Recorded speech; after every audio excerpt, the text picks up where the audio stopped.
Hi everyone, Jane Monreal here with you. Monday morning, it is 9 o'clock. Hopefully you had a good weekend. Here in the Charlotte area, it was a wet one, and it is again today. As we take a look right now at live radar, taking a look there, you can see especially through South Carolina and up towards the southwest, and even towards Wadesboro. Wider view there, all of those storms heading up this way. It is going to be this way for much of the day, on and off. We will check in with Chris Mulcahy as soon as we can, and he is very busy in the studio right now, so as soon as he comes off the desk, we will take a look at that. Let's take a look right now at U.S. futures. We're going to wait for the markets to open at 9:30, but so far things are looking pretty positive. Over 1,000 points pre-market opening, of course, there for the Dow Jones, and up to plus in the 800 range for the NASDAQ. We'll see what happens when the opening bell rings at 9:30. But as we take a look right now here in the Live Impact studio on WCNC Plus, we've had a violent weekend in the Charlotte area, and as a result, we've had our Anna King checking things out. There was a shooting Saturday morning over the weekend. She has the very latest now in a series of crimes in that area. You're watching Live Impact News on WCNC Plus.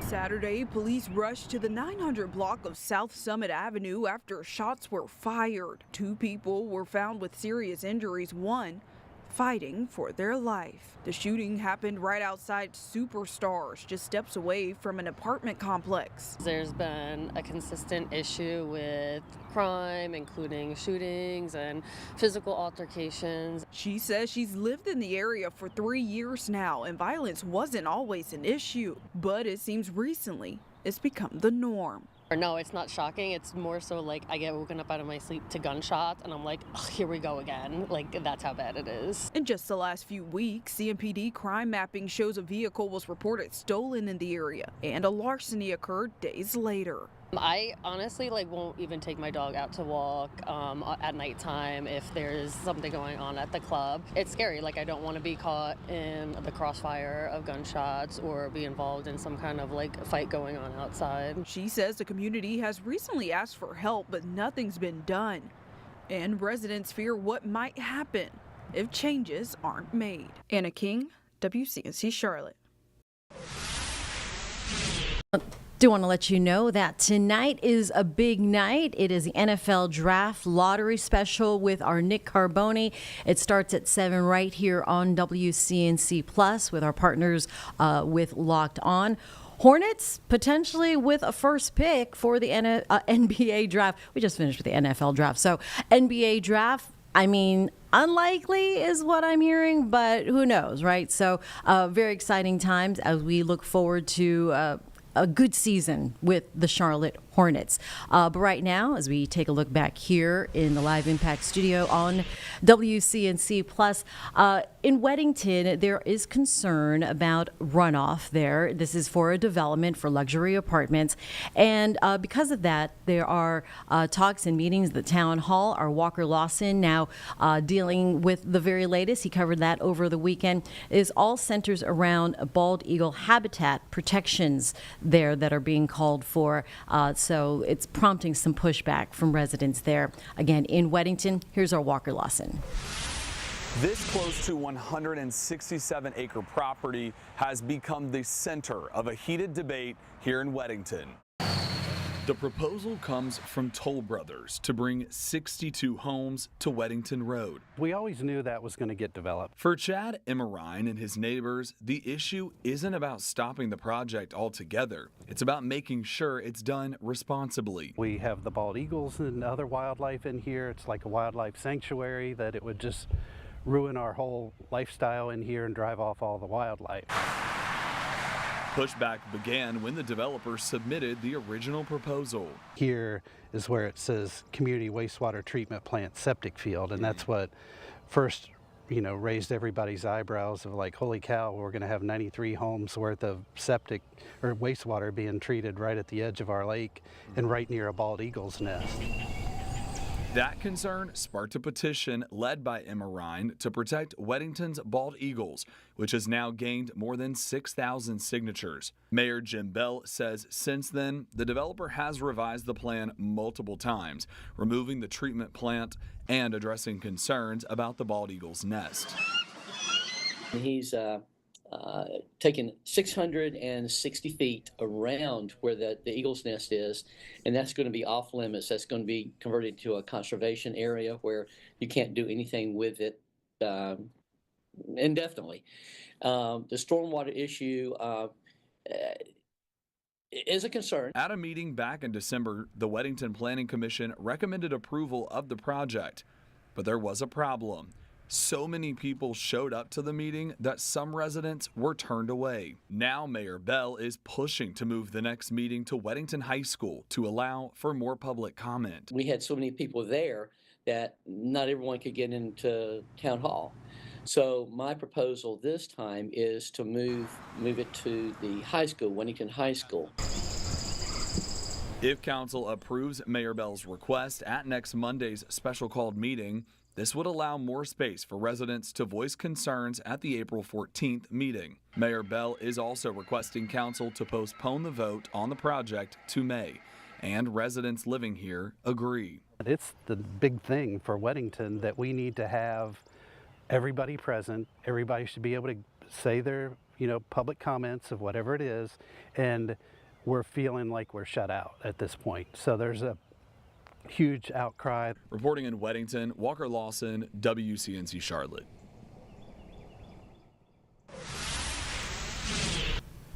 And we are back out here now. The Live Impact Studio gets you caught up with Weddington. Okay, we talked about it. We've got weather that is here to stay for the day, and that's why we bring in Chris Mulcahy. Are we weather alert? Chris, hi, good morning. Good morning to you. Yes, we are weather alerts, and it's a rare day that we have a 100% chance for rain, and it's already verified because pretty much everyone has already seen rain so far this morning. I'm sure, including yourself. Yes, we have. I ran into it. You ran into it? I mean, right when I got into the car this morning, I was like, oh my gosh, it's coming down right now. I was ill prepared for a moment. And that's the deal, is I think one thing about this morning's rain is suddenly it'll be a light shower, and then it could quickly turn over to a moderate to a heavy downpour. And I think the rain's only going to get heavier if you haven't yet seen some of the heavy stuff. So check it out. Look at all this rain down towards the south. So this is a little cause of concern. Whenever you have this much rain, then that's the yellows and the orange. Mm-hmm. That's a rain rate that's anywhere from about a quarter inch to up to an inch per hour. And this isn't generally starting to turn its way further off towards the north and west. Here is a better look at also the wider view, but look how much rain's already fallen from this system. And wow, this has been a slow mover, and that's why we've seen so much rain over a short period of time. This is actually over the last 48 hours, so this is combining some of the rain that we saw on Mother's Day. Didn't see as much here, but there was a lot more in South Carolina. But those are still up to 3 to 6 inches of rain. I think that's going to be the upper threshold that we see across our area. In general, I think it's a little bit more 1 to 3 over the next, say, day and a half. But we're already seeing some of the heaviest rain now work its way into our southern counties. So I want to start right here around Chester and up into York County. These are heavier rain rates. This means that the windshield wipers are overwhelmed by rain. Yep. You're having a deluge come down, and it's generally west of I-77 and 321 that I think we're going to have the worst of the rain, because all that rain that I just pointed down to the south is working its way in. But all of us have to be weather alert, because why? We're looking at widespread rain. And it'll continue. Rain on rain on rain will lead to flooding, and we have widespread rain already. I think there's a slight break into the afternoon. I think it becomes widespread again later on this evening and overnight. Then it's more likely to scatter as those rain chances start to come down. So why are we weather alert? It's actually for a few reasons. One, I think it's a lot less than the others. The widespread rain, the chance for flooding. Most of this is nuisance flooding. If you're familiar with Uptown, Sugar Creek Greenway, it always goes underwater with any sort of rain. I think that's the same case and scenario. But some of the creeks and streams that don't typically flood, I think, are going to start to overcome those, hit minor flood status over the next few days, especially in the western Carolinas. There's also a chance for a few thunderstorms later on this afternoon. Let's start with your flood watch. So you have flood watch today through Tuesday afternoon. It's Interesting that Charlotte is not under this, and the main reason why is because I think more rain sets up in the mountains. Sometimes rain literally rides up the slope of the mountains, it condenses more, and it becomes heavier. That's exactly what happened during Helene, to use it as a much bigger example, but same thing's going to happen here. That's why you have a sliver of green to the northwest and the western Carolinas, but the eastern Carolinas, including Stanley, Anson, and Richmond County, they're going to see rain longer today, and flooding is all about duration and intensity. Yes, we're going to have intense bands, but some areas are going to see rain only half the day, while others will see it all day long, and I think it's more of a northeast of Charlotte deal that we're seeing that. As far as our excessive rain impacts, this is all by the Storm Prediction Center, different branches of NOAA. Shows a moderate threat today, a low chance tomorrow, and then an even lower chance on Wednesday. So today is the day. So just kind of backing up why we went weather alert for today, and that's an all-day situation. Our rainfall totals already, we have over an inch of rain in the mountains. I'm telling you, I think that some areas in the mountains could record up to 6 inches plus by the time that we're done with all this, and that's not a good situation. We already know what they're going through, so there will be some minor to even moderate flooding that happens over there. Charlotte's now seen up to a 1/4 inch, so we're destined for an inch already so far today. This model, I think, is the most accurate, kind of putting up to about 2 to 3 in much of the mountains, but could have some range in that 4 to 6. And then Charlotte's all over the place. I think you could see anywhere from up to an inch to 2 inches, depending where it sets up. But again, the eastern side of our viewing area is seeing a little bit more. This futurecast rainfall comes together really showing about 1 to 3 inches. So this is a bunch of numbers, but what am I going to paraphrase? We have a chance of 1 to 3 inches over the next day and a half. It'll pour at times, so if you can stay inside, go for it. Today's a great day. I was telling people, if you feel always motivated, this is the day to take a nap if you can. I would love to do that. Yeah. So here's your futurecast. So we're going to go hour by hour. As I mentioned, this morning is the heaviest. This is where we're expecting the most rain. Here's 10 a.m. Here's 11. There's 1. At this point, we see a breakage. All the time, whenever you have bands of rain like this, and this is around this massive low-pressure system, you'll start to see some dry air inserted. It's called dry slot. We start to see that really early to mid-afternoon, and oftentimes that's a good thing. Meanwhile, it's still raining for our far eastern zones where we still have that flood watch for Stanley, Anson, and Richmond County. But Charlotte, I think, in the middle of the afternoon, could have a break from the rain. The second scenario is that it's more of a drizzle in between, and then the worst case scenario is that you have redeveloping showers and thunderstorms. So there is the slightest chance for a severe chance. Every time the Storm Prediction Center puts us under that shade of yellow, it's not always going to verify. This is really tough to overcome. When you have this much rain before it arrives, you kind of need sunshine to destabilize things. I'm not calling for sunshine today. I think it's going to be an overcast day pretty much all throughout. But you notice it redevelops a lot more further off towards the west, and that's exactly where we're kind of pinning our severe weather risks. So it's the far western Carolinas, and the further south you go, we'll have a chance for showers and storms to redevelop kind of in that drier sector, and those will be still scattered thunderstorms for today and later on this evening. I just think it's going to be worse here, showing a 5% chance for damaging winds, so that's still very, very low. And oftentimes our futurecast wind gusts will pick up on some sort of disturbance. I barely see that. So again, I'm not going to say it won't happen. I'm just saying we're closer to more near zero than an actual likelihood. And then a closer look at our futurecast. This is the one futurecast that kind of verifies the storms. This is 4 o'clock, seeing storms really starting to I would say develop anytime between 3 to 5 o'clock closer to Greenville and Spartanburg. Pushes way off towards the north. I've been kind of giving Cleveland County an honorary mention to potentially see some of those stronger storms, and then you see that conveyor belt of that widespread rain. So right now we're at 67 degrees. You're going to see widespread rain. Temperatures don't really move too much. We have a high right around 70 degrees, and you see that today stands out from all the rest for multiple reasons. It's the wettest. It's the coolest. It's the cloudiest. It's winning the yearbook superlatives across the board. And then Best dressed. Yes, best dressed. Yeah, you didn't realize that. And most outgoing. It's sensational. So many people are jealous. And then the rest of the days, we'll see a big upcoming. But then we have story number 2. Of course, we're going to be talking a lot about the PGA at Quail Hollow, not called the previous name named after a bank. And we're going to be close to 90 degrees on Friday. And it's a humid 90. So you go to more of a summertime pattern. And Jane, quiz question. Yep. What happens when it's hot and humid in the middle of the afternoon in Charlotte?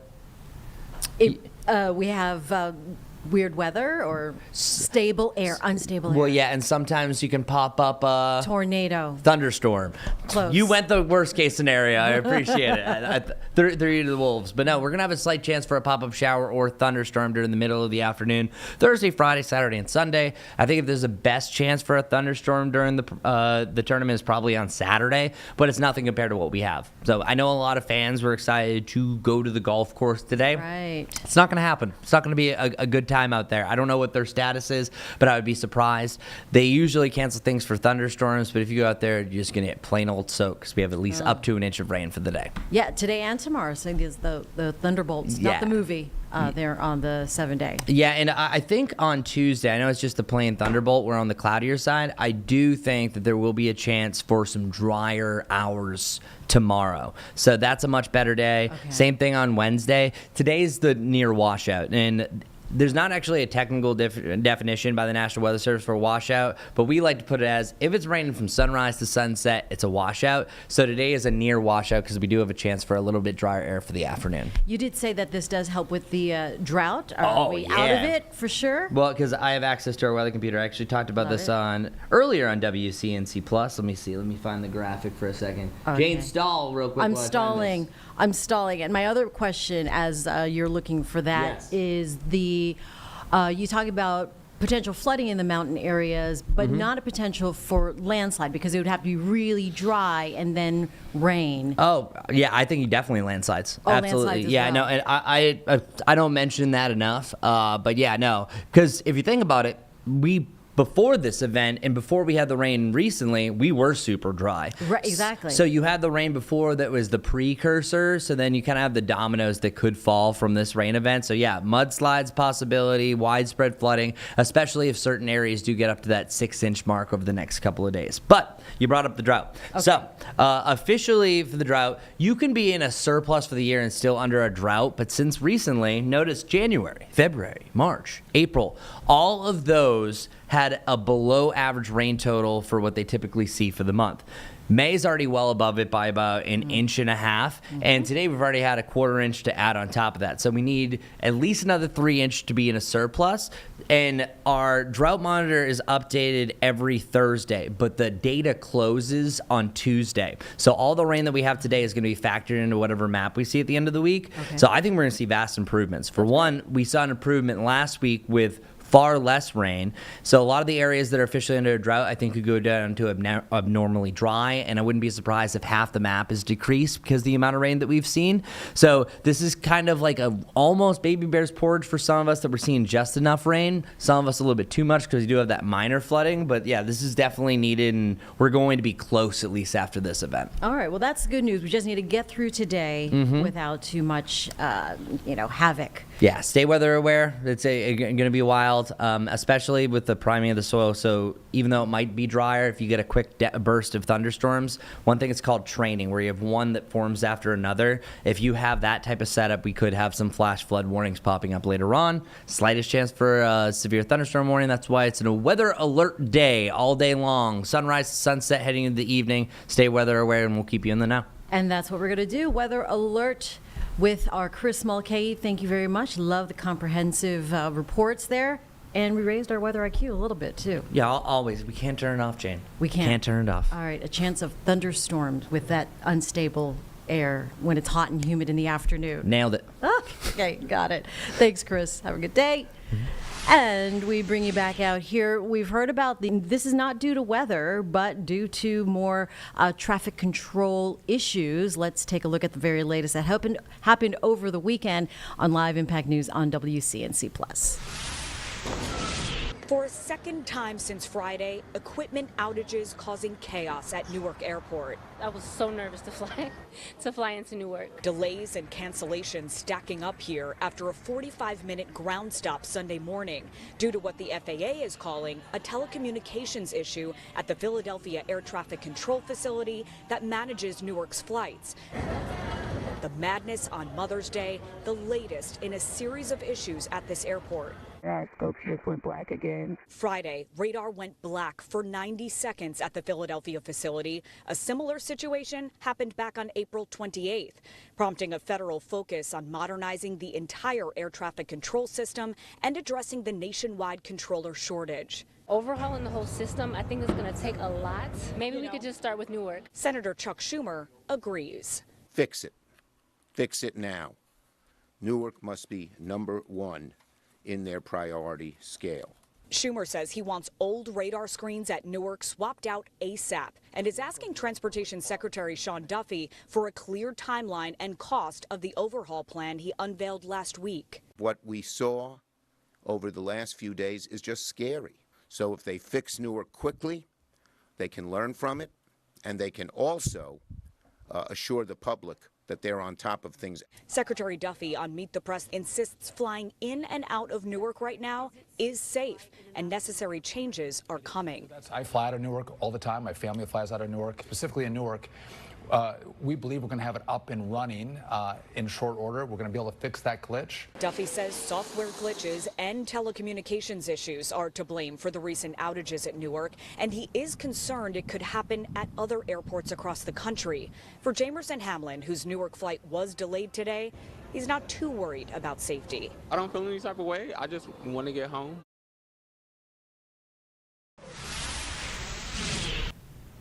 All right, there you have it from Newark. Another issue there at the airport with the latest equipment causing an outage, traffic control. Want to let you know that Governor Josh Stein is going to be having a live press conference from D.C. that should be coming up here in about 10 minutes. We are standing by to bring that to you here on Live Impact News on WCNC Plus. So as we monitor things here, want to bring you back to the Queen City, where our Miles Harris is taking a look at a unique program. This is a nutritional program that's going to focus on affordable options, meal options for our community. Let's get to that story here on Live Impact News on WCNC Plus. Well, this is so much more than just a nutrition kitchen, but a teaching kitchen as well, where the goal is simple but powerful: to improve health and wellness by promoting healthy eating and lifestyles in an interactive and engaging way. The latest community resource in Charlotte is offering something that many neighborhoods desperately need: free nutrition education and healthy cooking demonstrations. And focusing on what the patient's normal eating, daily eating habits are, but making adjustments to what and how they can prepare it to work to their benefit. Monique Weeks, one of the directors at the C.W. Williams Community Health Center, says the kitchen will host classes focusing on everything from meal preparation to seasonal food choices. We want to make you see what you can actually become, your stature, how you feel inside, which typically makes you feel better on the outside. We're just trying to make that change. Channeling healthy food options and building a healthier community, one cooking class at a time. We can do so many things in the community. We're just ready to make change. The goal is to be healthier. The goal is to be happier. And what makes this program so unique to the Charlotte community is not only are these programs and classes available here at the C.W. Williams Community Health Center, but they're also available online, giving people a chance to really benefit from this program. Now, for more information on this, we have that on our app. Just make sure you download our WCNC Charlotte mobile app. In West Charlotte, I'm Miles Harris, WCNC Charlotte. Oh, and you can see the rain coming down there in his video as he talks about that new program, very encouraging for the Charlotte community. All right, so we know now that Pope Leo XIV is from U.S. and born in Chicago, the first American pope. Taking a live look right now at St. Peter's Square, where there are always visitors to the Vatican and Vatican City, hoping to see a glimpse of the Pope. But things are very peaceful and seems kind of quiet right now. Pope Leo also holding his first Mass as Pope over the weekend.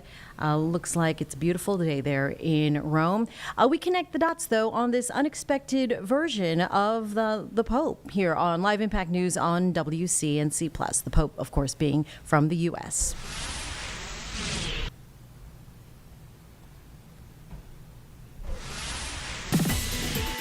The Catholic Church officially has a new leader, and this time the decision came faster than expected. Let's connect the dots. The conclave took just 33 hours to elect Pope Leo XIV. Cardinals say there was already unity heading in and a desire to continue Pope Francis's legacy.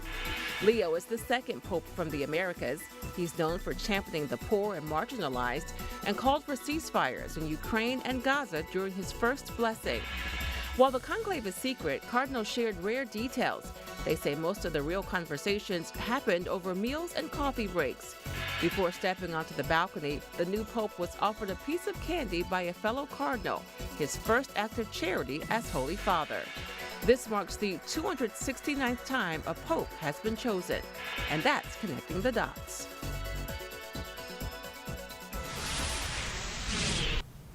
All right, here we are at 9:25 on a Monday morning. You're watching Live Impact News on WCNC Plus. It is going to be a busy start for the week for President Trump, as he is expected to hold a press conference this morning with Health and Human Services Secretary Robert F. Kennedy Jr. He will leave the White House, though, this morning, and he is traveling to the Mideast, where a lot is to be expected for his week's itinerary. Let's get the very latest now from Washington and Alice Barr. President Trump traveling to the Middle East today for the first major foreign trip of his second term, expected to focus on business deals, as Trump administration and Chinese officials revealed new details about a trade deal negotiated this weekend, announcing a 90-day pause for most tariffs beginning Wednesday.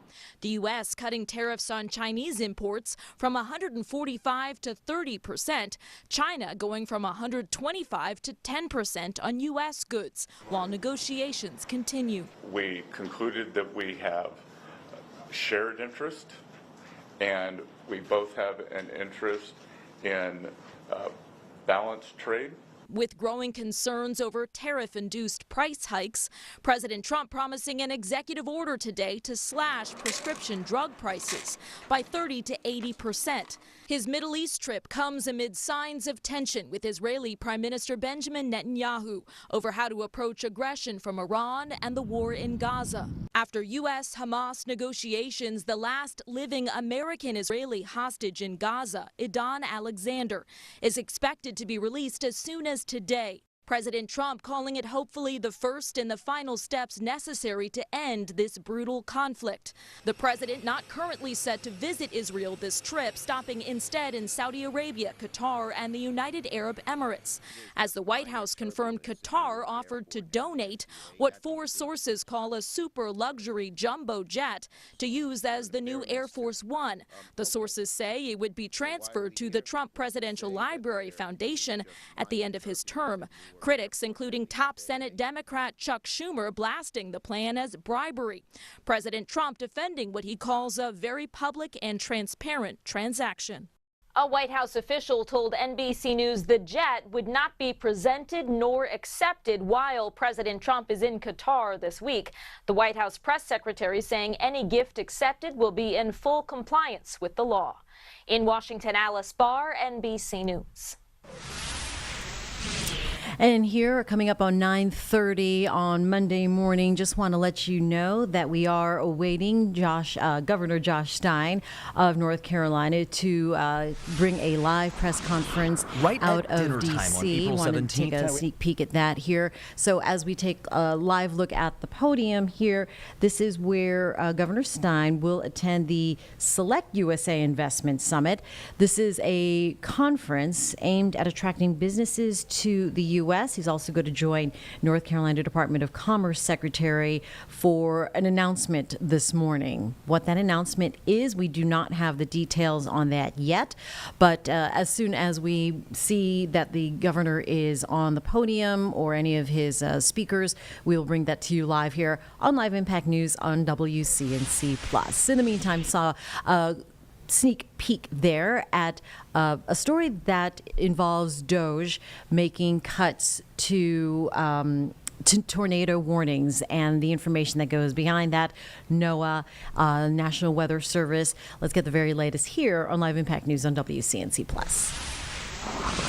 Right at dinner time on April 17th, we have a tornado warning issue for Pottawatomie County. Supercell storms started producing tornadoes across eastern Nebraska. Really scared last night. Our Omaha affiliate reporting homes and cars badly damaged, windows blown out, roofs ripped off, one family caught off guard. We didn't think anything of it, and then my wife started screaming at me, so we hightailed it to the basement, and it was about 20 seconds after he got down there that they ripped through. Luckily, everyone survived, but with only seconds to spare, is it possible they could have gotten an earlier warning? What we do know from an official bulletin is that the Omaha National Weather Service office didn't have enough staff to launch regular weather balloons that day. Only one instead of two, which meant their data was hours old and only showed the threat of hail, not tornadoes. And that's impossible to forecast when and where. Not having that data could have saved a life or created a warning that had greater lead time. But if you do it over and over and over again, I can promise you that not having that data is going to be a problem when it comes to forecasting. And it's all because of a political tornado. DOJ federal employee buyouts and cuts earlier this year, leading to that, quote, lack of office staffing. And now, in a rare move, every living former director of the National Weather Service, dating back to President Reagan, is warning that President Trump's proposal to cut NOAA funding by nearly 30% will lead to a, quote, needless loss of life. We reached out to the White House, and a Commerce spokesperson said, in part, NOAA does not anticipate any disruptions in services as a result of staff reorganizations, and the NWS will continue to meet its mission of ensuring public safety amid critical weather events. But a former NWS director disagrees. We are generating kind of a Swiss cheese weather service.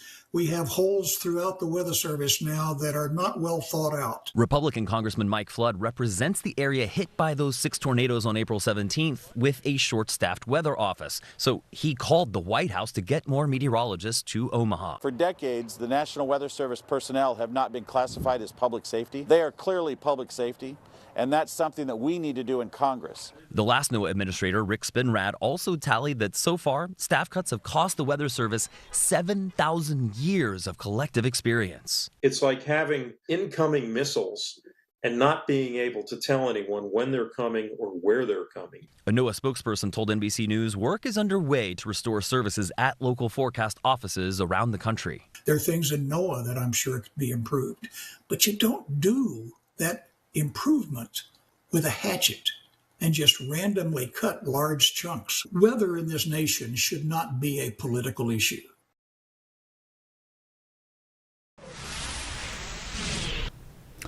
All right, at 9:32, I'm Jane Monreal. You're watching Live Impact News on WCNC Plus. We are awaiting North Carolina Governor Josh Stein to appear in front of the podium in D.C. At a summit.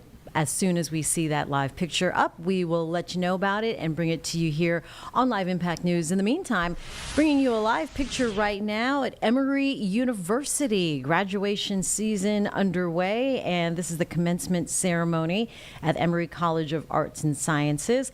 And believe it or not, the commencement address by Usher. He just finished giving the keynote address. So a very cool event there as we are taking a look live now as we have new graduates with a very important day on Live Impact News on WCNC Plus. All right, so as we await the governor, we want to get you caught up with a press conference. Last week, a lot happened with a trade deal signed by the U.S. and the U.K., the first post-tariff mandate from the Trump administration. Get you caught up here with a press conference from the White House, the briefing there on Live Impact News on WCNC Plus. Everybody, good to see all of you. Happy Friday. The president looks forward to embarking on his historic return to the Middle East, visiting Saudi Arabia, Qatar, and the United Arab Emirates next week, where he will focus on strengthening ties between our nations. 8 years ago, President Trump's first trip was to this same region of the world, where he introduced his bold peace through strength foreign policy strategy. On that trip, the president laid out his goal of eradicating terrorism and extremism in the region, which he successfully accomplished over the course of his administration with the total defeat of ISIS and the historic signing of the Abraham Accords. Now, 8 years later, President Trump will return to re-emphasize his continued vision for a proud, prosperous, and successful Middle East, where the United States and Middle Eastern nations are in cooperative relationships, and where extremism is defeated in place of commerce and cultural exchanges. This trip ultimately highlights how we stand on the brink of the golden age for both America and the Middle East, united by a shared vision of stability, opportunity, and mutual respect. The President greatly looks forward to visiting with our brave men and women in uniform at our U.S. Air Base in Qatar throughout this trip. Yesterday, President Trump demonstrated the art of the deal and secured a historic trade agreement, despite all of the naysayers who said no deals were coming. That, of course, turned out to be untrue. On the 80th anniversary of Victory Day for World War II, President Trump announced a great deal that provides American companies unprecedented access to the UK markets while bolstering U.S. national security. This trade deal will massively expand U.S. market access in the United Kingdom, creating a $5 billion opportunity for new exports for U.S. farmers, ranchers, and producers. This includes more than $700 billion in ethanol exports and $250 million in other agricultural products like good old American beef. The deal commits the United States and United Kingdom to work together to enhance industrial and agricultural market access and strengthens American competitiveness. Importantly, the deal also ensures streamlined customs procedures for U.S. exports. The UK will also be purchasing $10 billion of American-made Boeing planes as part of the deal. A trade agreement like this between the United States and the United Kingdom was being worked on for many years but continued to prove elusive. But because of President Trump's bold negotiating approach, he got it done. All of this happened because of President Trump's implementation of powerful tariffs to end the era of economic surrender and rebalance America's trading agreements. American workers and companies are the best in the world, and they finally have a president who has their backs, fights for them, and delivers good deals that puts them first. This is just the first of many trade deals to come. Get ready for more historic deals and our country to boom like never before. On that note, Treasury Secretary Scott Bessent and Ambassador Jamieson Greer will meet with the lead representatives on economic matters from the People's Republic of China over the weekend in Switzerland. As President Trump has said, the United States and China have been talking for some time over the course of the administration, and now teams from both countries will meet in person to continue discussions. You can be certain that President Trump and his trade team will ensure we work to achieve the best deal possible for America. In other news, the Trump administration just announced a new incentive for illegal aliens living in the United States to self-deport. Eligible illegal aliens who now use the CBP Home app to self-deport will receive a clear, safe way to leave the United States. Their plane tickets home may be paid for, and they will receive a $1,000 stipend once we have confirmation that they have left our country. This new feature will allow illegal aliens to have a planned departure out of the country and to leave as soon as possible in a dignified way. If illegal aliens make the right decision here and submit their intent to depart through the CBP Home app and pass extensive vetting, they will be temporarily deprioritized for ICE detention and enforcement action before their scheduled departure. And leaving voluntarily in this matter may improve their legal immigration options in the future. This initiative will also save massive amounts of money for American taxpayers. Voluntary departures are much more cost-effective than traditional removals. By deploying the CBP Home app in this new way, President Trump is aiming to reduce the need for costly arrests, detentions, and court proceedings. Currently, the average cost of traditional removal is more than $17,000 per illegal alien. Our projections estimate that the use of the CBP Home app will massively reduce that financial burden by approximately 70%. We are going to get you away from this press conference now that was replayed over to Governor Josh Stein. He is here live on Live Impact News on WCNC+. Mayor Sean Magyevsky of Holly Springs and Bill Bullock with the North Carolina Biotechnology Center. A pioneer in biotechnology, in fact, the original pioneer, Genentech pursues groundbreaking advancements in medical science. Today, we are proud to announce that Genentech will be opening a new facility in Holly Springs, its first production facility on the East Coast. This 700,000 square foot, high volume, fill finish operation will get medicines ready for distribution, supporting Genentech's existing work as well as its future pipeline. Genentech will invest $700 million in this facility, The plant is expected to bring at least 420 jobs to Wake County with an average salary of $120,000. These are meaningful, good-paying jobs that will help hundreds of North Carolinians build their career and support their family. Over the next decade, Genentech's investment in facility will grow North Carolina's state economy by $3 billion. The state is proud to be a partner in this project with a job development investment grant that was approved earlier this morning. The state's investment will generate a 230% return on investment and is only paid when Genentech meets its investment and hiring targets. The announcement is the result of a strong collaboration by company executives, elected officials from both parties, and economic development professionals. In addition to Secretary Lilly, his team at the Department of Commerce, and the Economic Development Partnership of North Carolina, I want to thank the General Assembly, the North Carolina Community College System, Wake Tech, the town of Holly Springs, Wake County, and many, many others for their partnership in making this happen today. We're grateful for Genentech's confidence in North Carolina's ability to support the company's next phase of its growth by building this biotechnology facility. Biotechnology is one of North Carolina's signature industries. Every day, companies and research institutions that call North Carolina home push the boundaries of science and bring new medicines and new hope to people all around the world. For 40 years, the North Carolina Biotechnology Center has brought together companies, policymakers, and education leaders not only to advance the biotech industry, but to transform North Carolina's economy. Now, 840 life sciences companies do business in North Carolina, and an additional 2,500 companies serve the industry and its unique needs. More than 210,000 jobs are tied to this ecosystem. And in just the pharma manufacturing industry, North Carolina has twice the concentration of jobs than the national average. In 2024, our state shipped nearly $13 billion in pharmaceutical products globally. Because of these accomplishments, biotechnology now ranks as one of the state's largest industries, ranging from biologics and health informatics to crop genetic engineering, gene therapy, and so much more. We're also proud to have built an excellent infrastructure, facilities, roads, rail, airports, energy, and broadband designed to attract, nurture, and expand life sciences and other types of businesses. At our top-tier research institutions and our stellar community college system, we are producing talent that the biotechnology companies seek.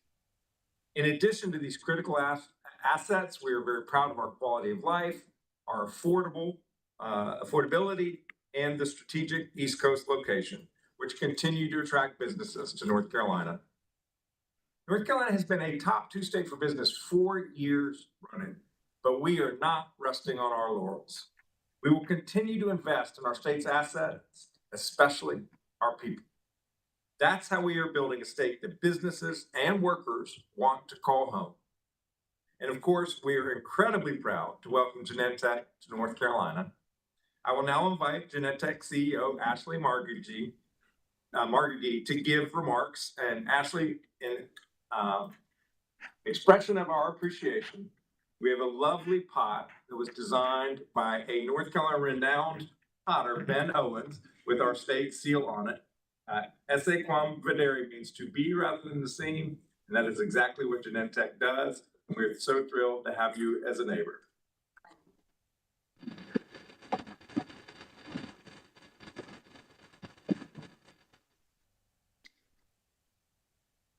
Well, a big thank you to the governor, to the Secretary of Commerce, and to the mayor of Holly Springs.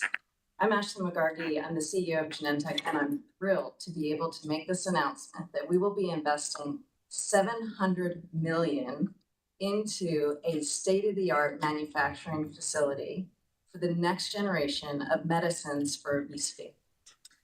We've looked actually at many states. As you can imagine, this was a very attractive investment, and we were courted by many states. And I can tell you that the delegation from North Carolina rose to the top for many reasons. First and foremost, it's that we believe we can hire many skilled people to run this facility, as well as the skilled construction as well, and specialized construction it will take to build this manufacturing facility. We see the value of being close to academic research institutions and some of the best healthcare institutions in the world. We are thrilled to see the incentives as well as a very strong government support for scientific innovation that North Carolina is providing us. And last but not least, we see the wonderful infrastructure, the transportation network, and all the hubs that we see that this will do. To put this in perspective, this will be our first Eastern Seaboard manufacturing facility, and it'll be our first new manufacturing facility globally in nearly 2 decades. So thank you very much to North Carolina. We look forward to continuing the partnership that we've already built as we break ground, as we build this facility, and also as we start producing very important medicines for patients in America and around the world. Thank you.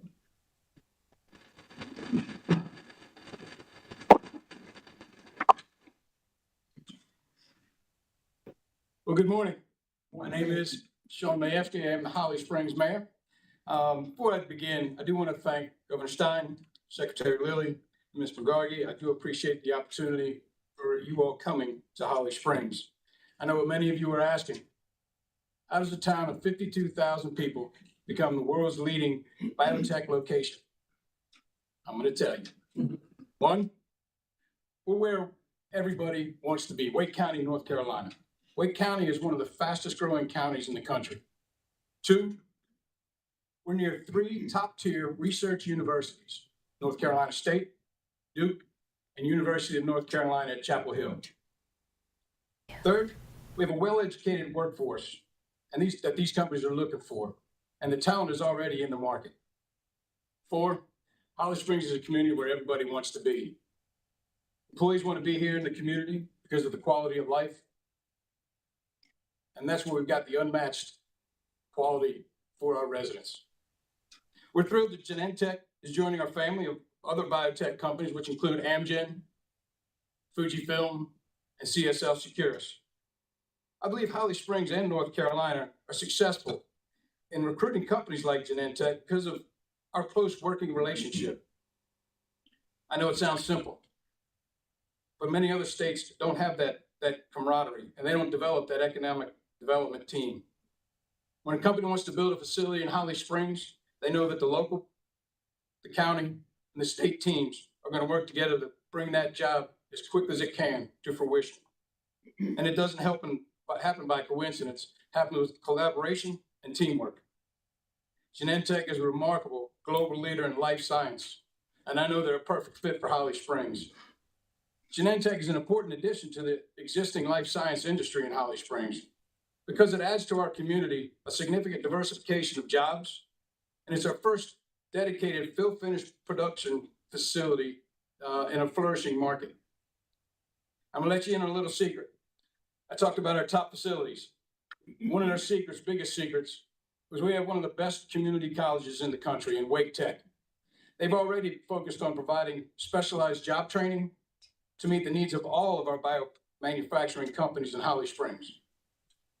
Once again, welcome Genentech. We appreciate you choosing Holly Springs. Welcome to the family.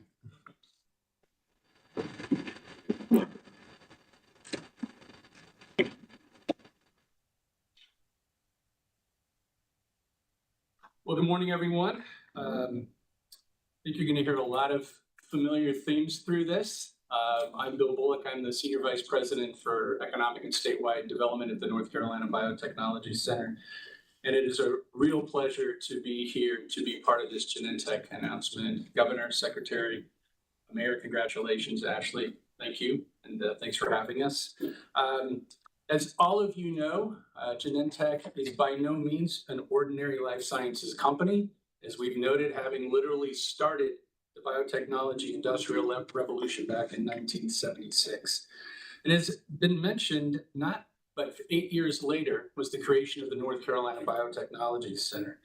Now in our 41st year of working with partners across the state, including the Department of Commerce, the Governor's Office, the Economic Development Partnership in North Carolina, our state legislature, and in the case of this project, the town of Holly Springs in Wake County, with so many partners, all working together, excuse me, to transform our state into the global life sciences leader that it is today.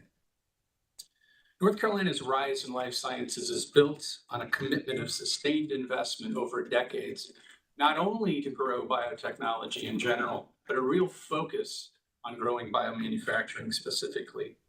And the other constant that the mayor noted is a commitment to the uniquely collaborative culture that we have in North Carolina, where local, regional, and state partners work with industry to build an environment that allows companies the most effective path in bringing new products to the market. North Carolina is also one of the fastest growing life science states, as evidenced by over $20 billion of investment and over 15,000 new jobs. I want to go right now to Washington, D.C., where President Trump is holding a live press conference with Secretary of Health and Human Services in the White House. Here he is live on Live Impact News on WCNC+. Strength and the wisdom and fortitude to fully know and to understand the gravity of the situation. And we helped a lot. And we helped also with trade. I said, come on, we're going to do a lot of trade with you guys. Let's stop it. Let's stop it. If you stop it, we're doing trade. If you don't stop it, we're not going to do any trade. People have never really used trade the way I used it. That I can tell you. And all of a sudden they said, I think we're going to stop. And they have, and they did it for a lot of reasons, but trade is a big one. We're going to do a lot of trade with Pakistan. We're going to do a lot of trade with India. We're negotiating with India right now. We're going to be soon negotiating with Pakistan. And we stopped the nuclear conflict. I think it could have been a bad nuclear war. Millions of people could have been killed, so I'm very proud of that. I also want to thank Vice President Vance and Secretary of State Rubio for their work and efforts. They worked very hard on that. We also, as you know, created a situation where the Houthis, for the first time ever, have ceased firing, and they've let it be known that they're not going to be firing at American ships anymore, not going to be firing at Americans anymore. This was a heavy barrage that lasted for approximately 50 days. And as you know, they've been in war essentially for forever. But over the last 10 years, they've been very difficult for other countries. Nobody was able to do what we did. But they stopped, and we take their word for it. Their surrogates and them directly said, we don't want to do this anymore. And so we were satisfied with that. In addition, yesterday we achieved a total reset with China. After productive talks in Geneva, both sides now agreed to reduce the tariffs imposed after April 2nd to 10% for 90 days as negotiators continue on the larger structural issues. And I want to tell you that a couple of things. First of all, that doesn't include the tariffs that are already on, that are our tariffs, and it doesn't include tariffs on cars, steel, aluminum, things such as that, or tariffs that may be imposed on pharmaceuticals, because we want to bring the pharmaceutical businesses back to the United States, and they're already starting to come back now based on tariffs because they don't want to pay 25, 50, or 100% tariffs, so they're moving them back to the United States. I spoke to Tim Cook this morning, and he's going to, I think, even up his numbers, $500 billion. He's going to be building a lot of plants in the United States for Apple, and we look forward to that. I really do look forward to that. But the talks in Geneva were very friendly. The relationship is very good. We're not looking to hurt China. China was being hurt very badly. They were closing up factories. They were having a lot of unrest, and they were very happy to be able to do something with us. And the relationship is very, very good. I'll speak to President Xi maybe at the end of the week. We have some other things we're doing. But one of the biggest things that we're doing, and I don't know if people realize this, but we made a great deal with China, great trade deal, but it was a much bigger deal originally, and then they canceled it right in the last day. Some of you faces I remember were there when that happened. I remember you. And we had a deal where they opened up their country to trade with the United States. And they took that away at the last moment, and then I canceled the whole thing. And then 6 months later, we ended up doing a smaller deal. But it was a big deal. It was $50 billion worth of product that they were going to purchase from our farmers, et cetera. And we agreed to that. People thought it was 15 because they were doing 15. We made it 50 because I misunderstood the 15.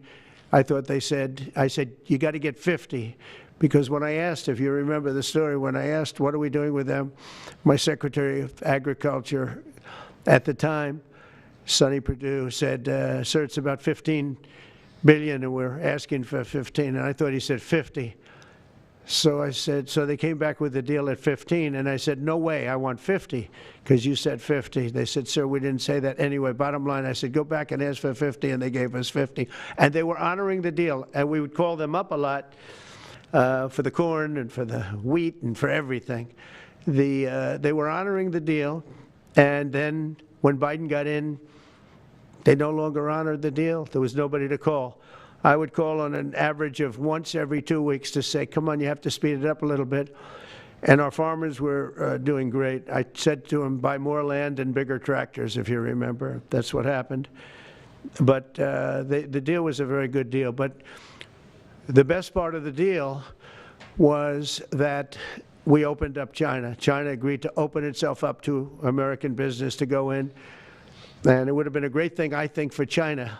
They would be able to see things that they haven't seen. They would be able to buy products that they had never been able to buy. Would have been great for American business. I think it would have brought unity between China, better unity between China and the United States.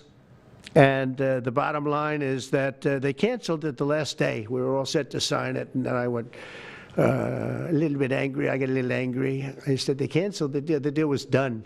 It was all ready to be signed, and people went over, they came back to me, sir, they don't want to sign the opening up China. Well, the biggest thing that we're discussing is the opening up China, and they've agreed to do that.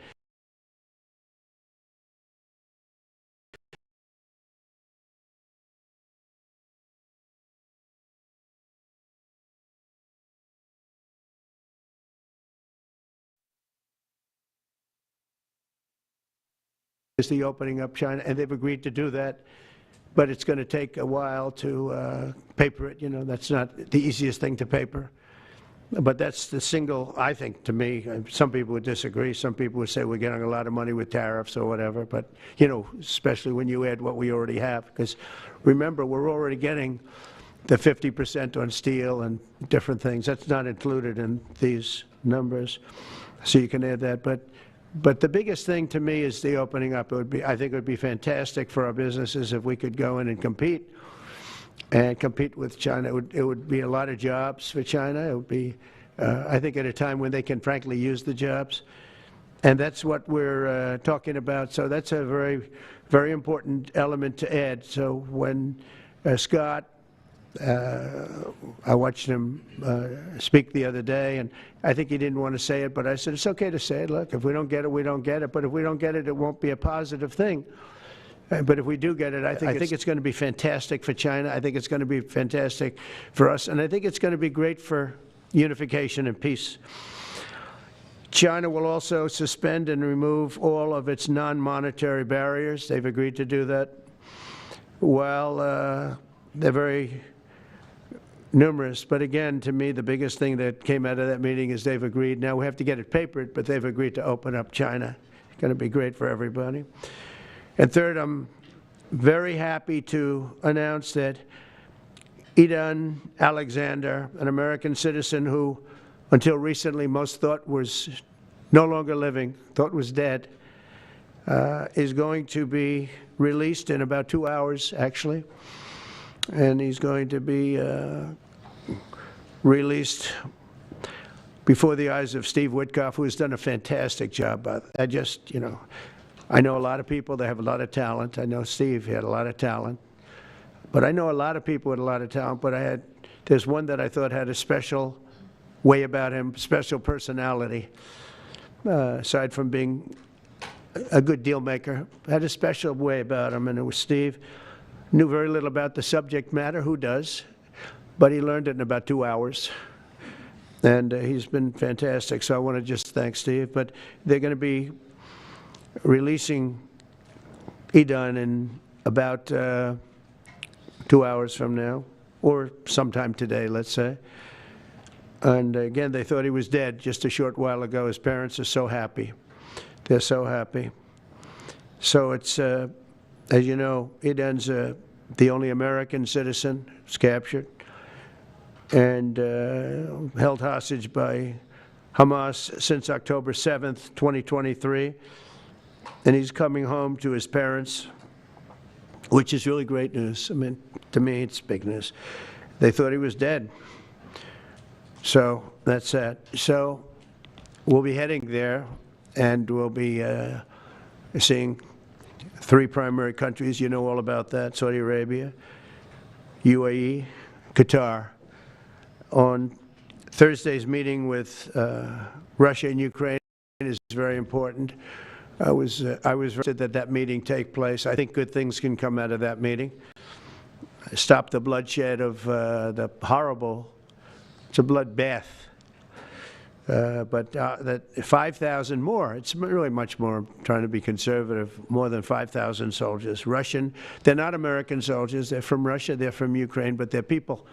They're human souls, and they're being killed at levels that we haven't seen since the Second World War. And it's every week. A lot of drone fighting. It's a whole new affair, and it's violent and vicious. And so that's it. I'd like to go back to China just for a second. They're very heavy on the fentanyl. We're charging them, as you know, 20% for the fact that they send fentanyl into our country. And they've agreed that they're going to stop that. And, you know, they'll be rewarded by not having to pay, you know, hundreds of billions of dollars in tariffs. So the fentanyl should stop. It comes from China. It's amazing. And comes through our southern border, comes through our northern border too, comes through Canada, and comes through our southern border, much more through the southern border. But so that's a very important subject to me, because everybody in this room has lost friends or people that have family members that have died of fentanyl. So there's a big incentive for China to stop, and I take them at their word. They're going to work on that, I think, very hard. And one thing, when they work on something, they get it done. So now I'm about to depart on a historic visit. Some of you are going with us to, as I said, Saudi Arabia, Qatar, and United Arab Emirates. Before I do, I'll sign one of the most consequential executive orders in our country's history. I don't think there's ever been anything signed like this, certainly not with respect to health care, nothing even close. I'm delighted to be joined on this occasion by Secretary of Health and Human Services Robert F. Kennedy, Jr., who is doing a really good job, I have to tell you that. CMS Administrator, a friend of mine, Dr. Mehmet Oz, who is an amazing guy. You know, I was telling Bobby before, Oz had a very successful show, but it hurt his reputation. Because when you're in show business, it hurts your reputation a little bit. It's good for you, but in terms of professionalism and being a doctor, it sort of hurts your reputation. This guy went to the best schools, was the best, I mean, top of the line.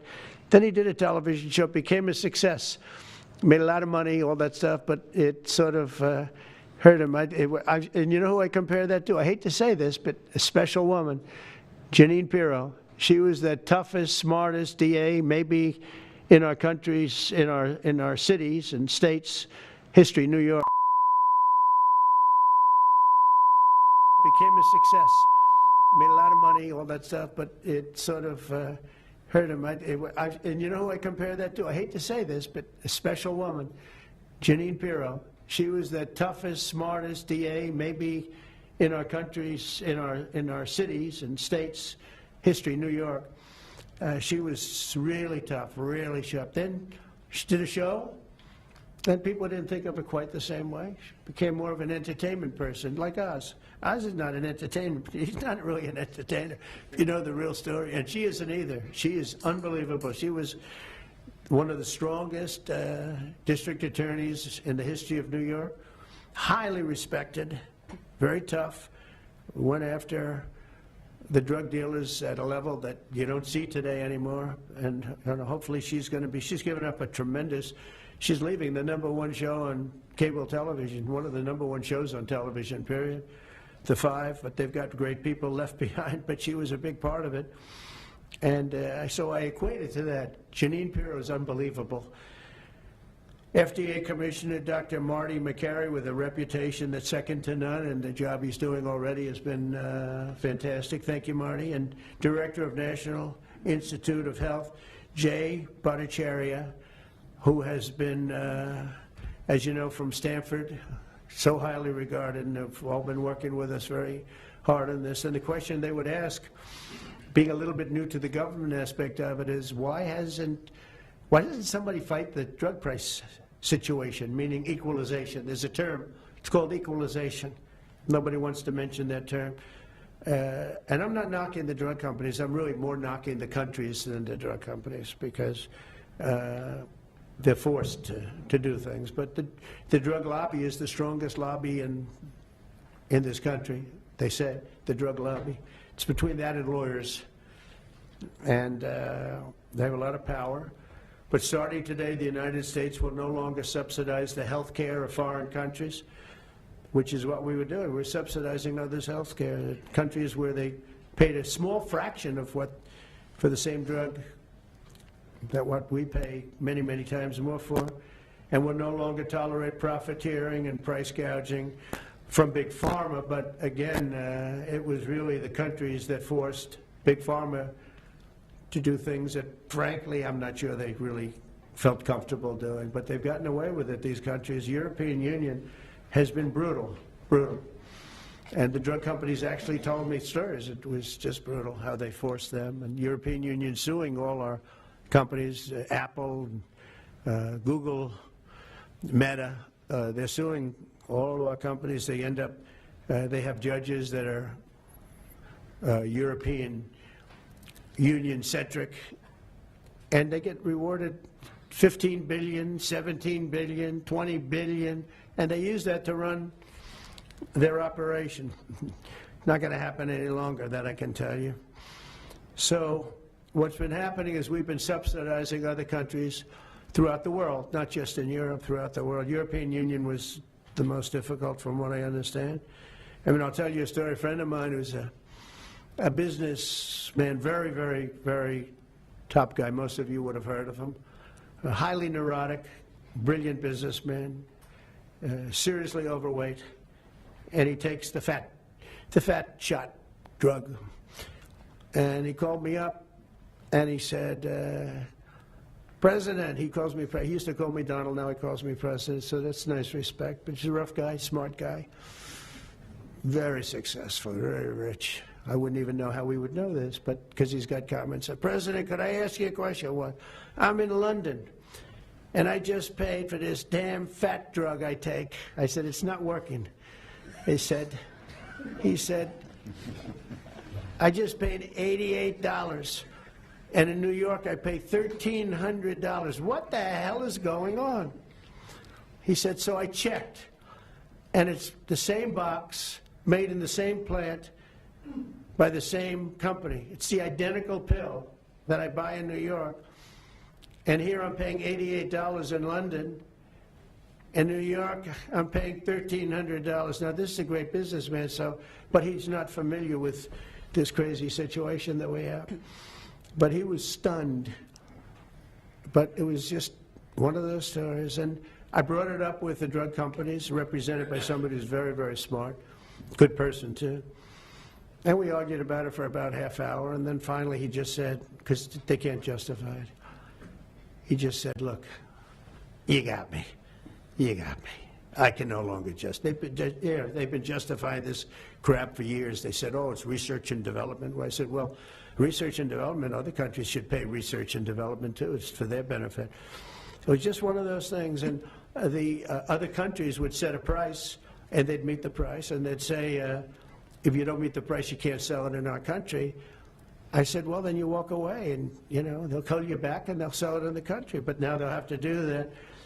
So for the first time in many years, we'll slash the cost of prescription drugs, and we will bring fairness to America. Drug prices will come down by much more, really, if you think 59. If you think of a drug that is sometimes 10 times more expensive, it's much more than the 59%. It depends on the way you want to analyze it, but in one way you could analyze it that way.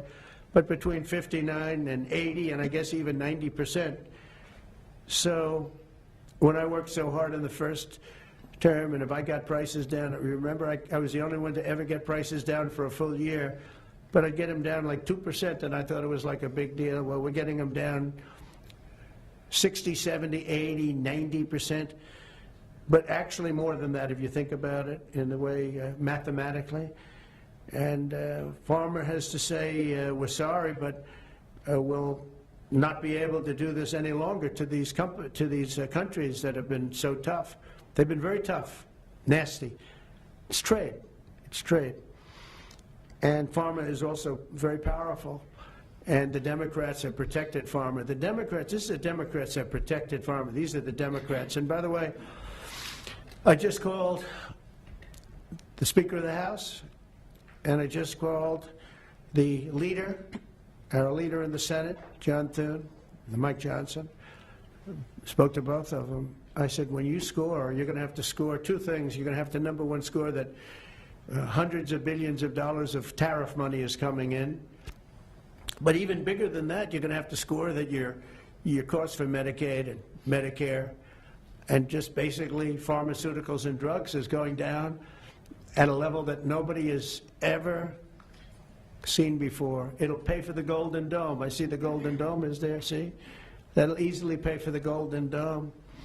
And we'll have a lot of money left over. We need the Golden Dome, by the way, in this world. Although this world's a lot safer today than it was a week ago. And a lot safer than it was 6 months ago. We had people that had no clue what they were doing. So today Americans spend 70% more for prescription drugs than we spent in the year 2000. Think of that.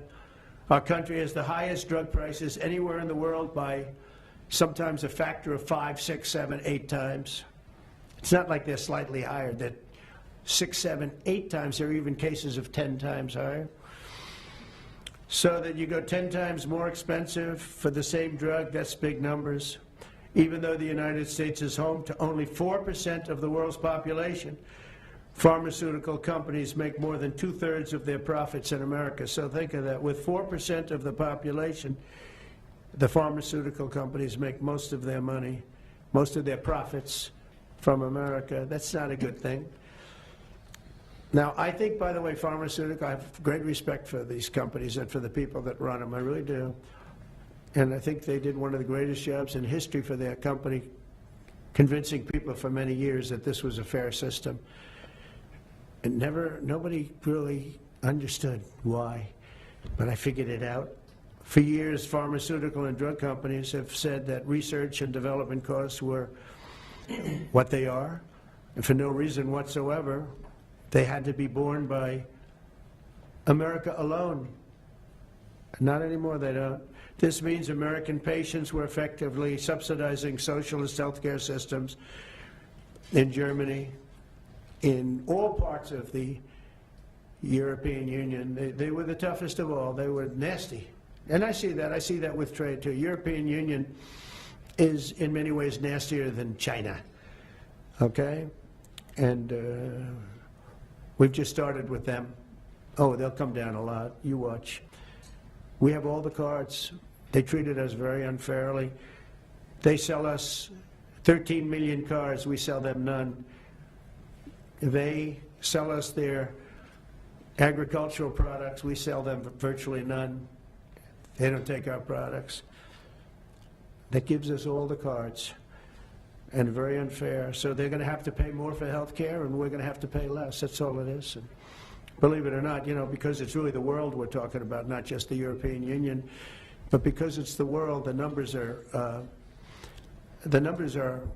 for the healthcare company not as bad as you would think. They'll make the same. I think the healthcare companies should make pretty much the same money. I really don't believe they should be affected very much because it's just a redistribution of wealth. It's a redistribution where it could be the same top line, but it's going to be distributed differently. Europe's going to have to pay a little bit more. The rest of the world's going to have to pay a little bit more, and America's going to pay a lot less. Again, because it's a much smaller population than when you think of the whole world. So basically what we're doing is equalizing. There's a new word that I came up with, which I think is probably the best word. We're going to equalize, where we're all going to pay the same. We're going to pay what Europe's going to pay. We're going to all pay. Now, there may be some countries in dire need, and I would be willing to sacrifice that and help them. But it's called Most Favored Nation. We are going to pay the lowest price there is in the world. We will get whoever is paying the lowest price. That's the price that we're going to get. So remember that. So we're no longer paying 10 times more than another country. Whoever is paying the lowest price, we will look at that price and we will say that's the price we're going to pay. Most favored nations. That's what it is. One breast cancer drug costs Americans over $16,000 per bottle. But the same drug from the same factory, manufactured by the same company, is 1/6 that price in Australia and 1/10 that price in Sweden. 1/10 for the identical product. A common asthma drug costs almost $500 here in America, but costs less than $40 in the United Kingdom. So $40 in the United Kingdom, which is where this gentleman told me he paid a small amount for his shot. But think of that. So $40 versus $500 here. That's not even bad. There are much worse examples. And the weight loss drug, Ozempic, costs 10 times more in the United States than in the rest of the developed world. 10 times more. Why? Why? What did we do? Suckers. But we never had a president that had the courage to do this. And nobody knew the system like I do. I mean, I've gotten to know this system so well. And I don't think it's fair that it benefits Obamacare. Obamacare is a failure. It's not a good health care. It works. I made it work. I had an obligation to make it work, or an obligation to let it die. I chose that we had to make it work. I had to make it as good as possible. And I had a choice. I could have let it fail or make it as good as possible. As good as possible means it was still not very good, but it survived. And we did the right thing. But this makes everything work. And I don't want to have a bad form of health care work because of the fact I was able to cut drug prices by 80 or 90%. So we're going to maybe come up with something. I think this gives the Republicans a chance to actually do a health care that's much better than Obamacare and for less money, which if you guys would work on that along with Congress. But I do want to say that Democrats could have done this a long time ago. They have fought like hell for the drug companies, and they knew they were doing the wrong thing. And it's going to be very hard. I was just telling the leader and the speaker that it's going to be very hard for the Democrats to vote against the one big, beautiful deal. The greatest tax cuts in history, greatest everything, but now you have the big drug prices because that's going to be included. It makes that whole situation different from a scoring standpoint. I just told them, I called them up about this. I said, I'm going to do something that's going to be very monumental, and you're going to be scoring. You better tell your people that this is going to score really well. And then add hundreds of billions of dollars in tariffs to your list also. But as big as the tariffs are, this is something that really hits quickly. 5 years ago, I signed an executive order to confront this disaster, but only confront it in a minor way. It was a good confrontation, but never to this extent. It took people a little while to understand a very complicated system. But Joe Biden, without any knowledge of what he was doing, terminated the policy and then pretended to negotiate under a new system. And then you take a look, 5 out of the 10 drugs that he negotiated are now over 200% more expensive in America than the rest of the world and far more expensive than when he even got involved. Much more expensive than when he got involved. Joe Biden's plan was as you know, because you wrote about it, you don't say it very loudly, but it was a very big failure, was his whole presidency. First, I'm directing the U.S. trade representatives and Department of Commerce to begin investigations into foreign nations that extort drug companies by blocking their products unless they accept bottom line and very low dollar amounts for their product, unfairly shifting the cost burden onto American patients. And we'll be taking a look at that very strongly. The biggest thing we're going to do is we're going to tell those countries, like those represented by the European Union, that, that game is up, sorry. And if they want to get cute, then they don't have to sell cars into the United States anymore. It's a very big subject. And they won't get cute, because I'll defend the drug companies from that standpoint. They were given a price by the European unions and other countries. This is what you do. This is what we're going to pay. We're not going to pay any more. Let America pay the difference, because it was a big shortfall. Let America pay it. And that's what we did, but we're not doing it anymore. Next, my administration will secure what we're calling most favored nations drug pricing. The principle is simple. Whatever the lowest price paid for a drug in other developed countries, that is the price that Americans will pay. And we're using the term other developed countries because there are some countries that need some additional help, and that's fine. I think that's very good. Some prescription drug and pharmaceutical prices will be reduced almost immediately by 50 to 80 to 90%. Big Pharma will either abide by this principle voluntarily or will use the power of the federal government to ensure that we are paying the same price as other countries. To accelerate these price restrictions and reductions, my administration will also cut out the middlemen. We're going to totally cut out the famous middlemen. Nobody knows who they are, middlemen. I've been hearing the term for 25 years, middlemen. I don't know who they are, but they're rich. That I can tell you. We're going to cut out the middlemen and facilitate the direct sale of drugs at the most favored nation price directly to the American citizen. So we're cutting out, Bobby, the middlemen. It's so important, right? They got to do that. They're worse than the drug companies. They don't even make a product, and they make a fortune. It's very smart business people, that I can tell you. If companies make no significant progress toward most favored nation pricing, which we will insist that they do, so I think I'm wasting time talking about it. We're going to insist upon it. And we'll insist, and we're going to help the drug companies with the other nations, because those other nations do a lot of trading with us. They need our trade, just like China needed us very badly. They need us just as badly. We will do whatever we have to with trade, just like we did some great things with trade with India and Pakistan. It really helped the situation, very heated situation. Could have lost millions of people, more than millions, I mean, many millions of people. And they want to do business with America, but we never used our powers that way. We never knew how. We never had people that knew how to do that. We'll also open up America's market to safe and legal imports of affordable drugs from other countries, putting dramatic downward pressure on prices. And if necessary, we'll investigate the drug companies, and we'll, in particular, investigate the countries that are doing this, and we will add it onto the price that we charge them for doing business in America.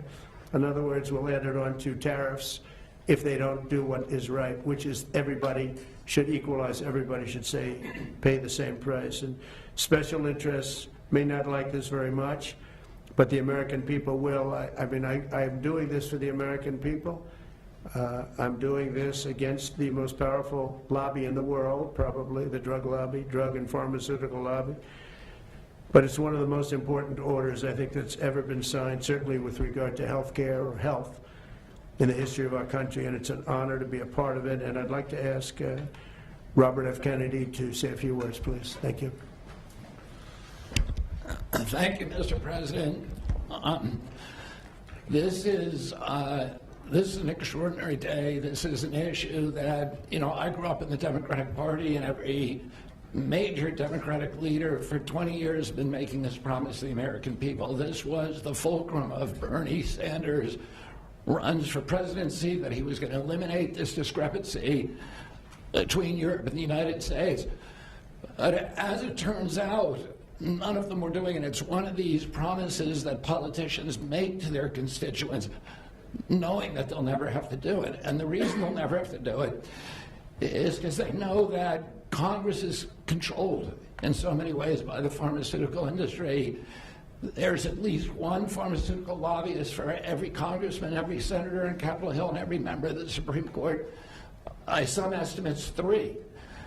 Pharmaceutical companies, the industry itself spends 3 times what the next largest lobbyist spends on lobbying. So this was an issue that people talked about, but nobody wanted to do anything because it was radioactive. They knew you couldn't get it by Congress. We now have a president who is a man of his word, who has the courage. President Trump was taking money from the pharmaceutical industry too. I think they gave you $100 million. But he can't be bought, unlike most of the politicians in this country. And he is standing here for the American people. I don't know what, there's writers like Lord Elizabeth Warren or Robert Reich who are saying that President Trump is on the side of the oligarchs. There has never been a president more willing to stand up to the oligarchs than President Donald Trump. And I'm very, very proud of you, Mr. President, for your courage, I'll say, because I don't want to be crude, your intestinal fortitude, your stiff spine, and your willingness to stand up for the American people. We have 4.2% of the world's population.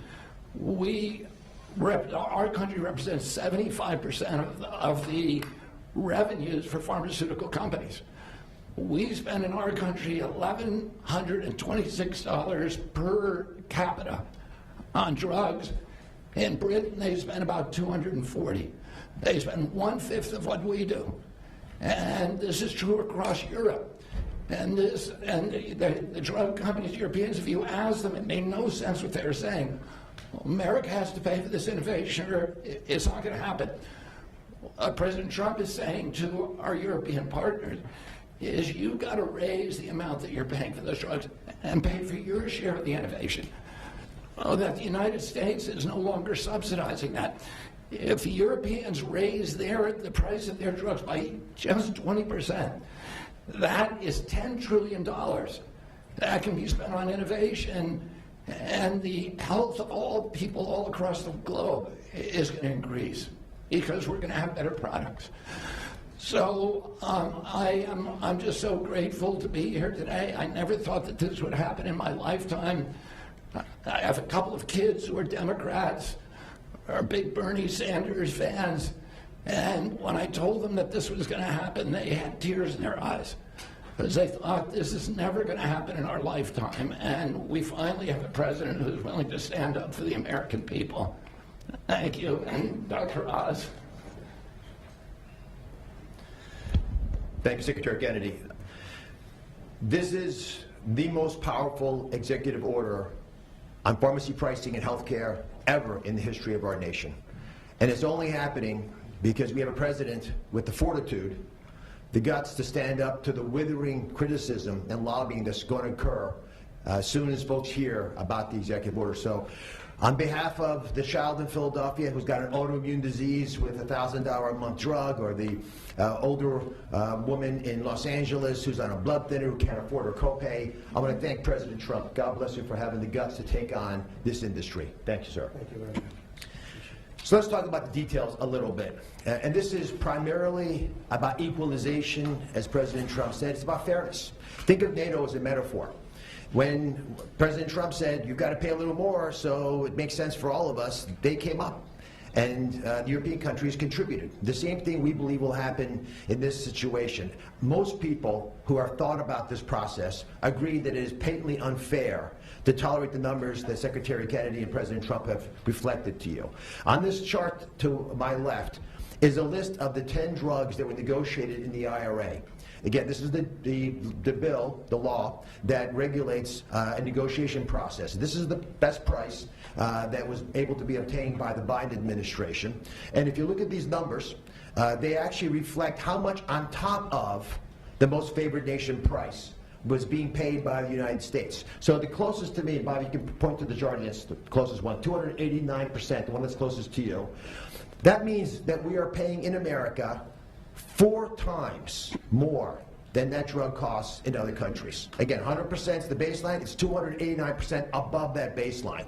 It goes all the way down to where we're paying 50% more than any other country. That's the range.